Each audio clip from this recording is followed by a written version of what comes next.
England নেপালকে হারিয়ে দিয়েছে, কিন্তু সবাই ফ্যান্সদের মন জয় করে নিয়েছে নেপাল ক্রিকেট টিম।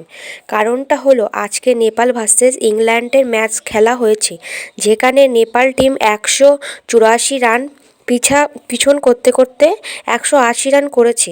তার যখন লাস্ট ওভারে 4 রানে হেরে গিয়েছে নেপাল। কিন্তু নেপাল যেইভাবে ইংল্যান্ডের টিমের সামনে সমানভাবে খেলেছে ও নেপাল টিম অনেক ভালো ও ও দিয়েছে যে পরবর্তীকালে নেপাল টিম কি করে দেখাবে। কিন্তু হ্যাঁ, দেখে মনে হচ্ছিল যে নেপাল ম্যাচ জিতে যাবে ও ইংল্যান্ড বোলার স্যাম কারান ভালো বল করেছে, সেজন্য নেপাল 4 রানে ম্যাচ হেরে গিয়েছে। কিন্তু শুধু এটাই বলবো যে অলওয়েজ নেপাল অনেক ভালো খেলেছে। ও তোমাদের কি মতামত অবশ্যই কমেন্টে জানিয়ে যাবে। ভিডিওটা কেমন লেগেছে।